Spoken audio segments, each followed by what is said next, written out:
Արթուր, որքան գումարի մասին է խոսքը, որքան գումար է։ Էսի առելի միլիոնավոր դրամների գումար է կազմում։ Այսքան թիթեղները։ Հենց սա մասին է խոսքը գնում։ Անկեղծ ասած, հստակ կոնկրետ թիվ չեմ կարող ասել, մոտավոր շուկայական արժեք կարամ ասեմ, ըստ իմ հաշվարկի մոտավոր 500,000 դրամ, մոտավոր, բայց բոլորս պատկերացնում եք այդ իրականում քանի հատ նման աշխատանքներ իրան կարող են դուրս գրել 12 վարչական շրջաններով եւ աշխատանքի գումար եւ այլն եւ այլն։ Այսինքն ակնհայտ է հերթական անգամ Երևանի քաղաքապետարանի կոռուպցիան բռնել եմ փաստաթղթերով հիմնավոր, հիմա էլ չեն կարող ասել վրիպակ ա եղել, սա շինախպ ա եղել, մենք պետքա տանենք, թափենք եւ այլն եւ այլն։ Ոչ, ժողովուրդ ջան, այսինքն Երևանի քաղաքապետարանը նորոգած տանիքները, որը քաղաքացիները իրենց ֆինանսական միջոցներով են նորոգել, գումարներ են դուրս գնում։ Եվ այս դեպքում ինձ վրա են գումար ուզեցել դուրս գրեն։ Բայց տեսեք, բացահայտեցի, ներկայացրեցի, իրանց թալանը վերադարձնում եմ Երևանի քաղաքապետարանին, հույս կունենա մեր շինանյութը կարիքավոր մարդու կտան, որ իրանց տանիքը նորոգեն, այլ ոչ թե տանեն իրանց, չգիտեմ, ջեբերը կամ տանեն ծախեն, ինչ ասեմ, ժողովուրդ ջան, էս է, այսինքն դուրս է գալի, որ մարդիկ, որ կարիք ունեն իրանց տանիքը նորոգելու, Երևանի քաղաքապետարանը ուղղակի չի նորոգում, մերժում է, որ մարդիկ իրանց միջոցներով գնան նորոգեն, որ իրանք գումարներ դուրս գրեն։ Այսքան է ժողովուրդ ջան։ Իսկ փորձել եք հենց քաղաքապետարանից ճշտել, թե ինչպես է ստացվում, որ առանց ձեր տեղեկության ձեր անունով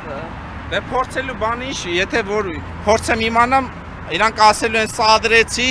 եւ այլն, պարզ չի ֆեյք ցուցակ են կազմել, գումարներ են դուրս գրել։ Էլ այդ ամենի ուրիշ բացատրություն չունի։ Այսինքն ակնհայտ փաստաթղթեր են կեղծել եւ գումարներ են դուրս գրում։ Այսինքն սա ոչ նորվա դեպք է եւ առաջի դեպքը չի։ Այսինքն մենք բոլորս դրա մասին գիտենք, որ նման բան է լինում, բայց ակնհայտ որպես փաստացի ոչ ոք դրա մասին ոչ բացահայտել է եւ sense փաստացի չի ներկայացել եւ ես ներկայացնում եմ եւ պատկերացրեք քանի տարվա ընթացքում քանի հատ 500 1 միլիոն դրամներ են դուրս գրվել ոչ նպատակային։ Նաեւ այս վերջի իրադարձություններից խոսենք, հա, Շենգավիթ վարչական շրջանի ղեկավարը նախ հրաժարական տվեց, հետո նաեւ կալանավորվեց։ Այո։ Խոսակցություններ եղան, հա, որ ծեծի ենթարկել իր նախկին ընկերոջը, հա, իրենց քպական անդամը։ Դրա մասին ինչ կասեք, որովհետեւ դուք եւս թաղապետ։ Տեսեք, հետաքրքիր ինչու՞ է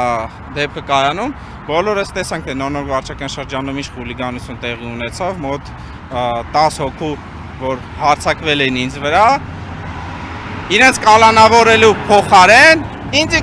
կալանավորեցին, բերման ենթարկեցին։ Իսկ տվյալ դեպքում, որ Ռազմիկ Մկրտչյանին 2 ամսով կալանավորեցին, ակնհայտ որ ըստ մամուլի շարքով, որ ինքը մարդ է ծեծել, դուրս է գալի, որ այս երկիրը ըստ կուսակցական պատկանելիությամբ է առաջնորդվում։ Այսինքն, եթե դուրս է գալի, որ Ռազմիկ Մկրտչյանը օրինակ ԿՊԱ-կանի չծեծեր, արի օրինակ, չգիտեմ, ուրիշ քաղաքացու, կխրախուսեն միգուցե այլ պաշտոն առաջարկեն, պաշտոնի բարձրացում լինեն կամ առհասարակ հրաժարականը իր չներկայացնեն։ Այսինքն, այս մարդիկ բռնությունը խրախուսում են, այլ այս ամենը ուրիշ բացատրություն չունի։ Հակառակ դեպքում տվյալ,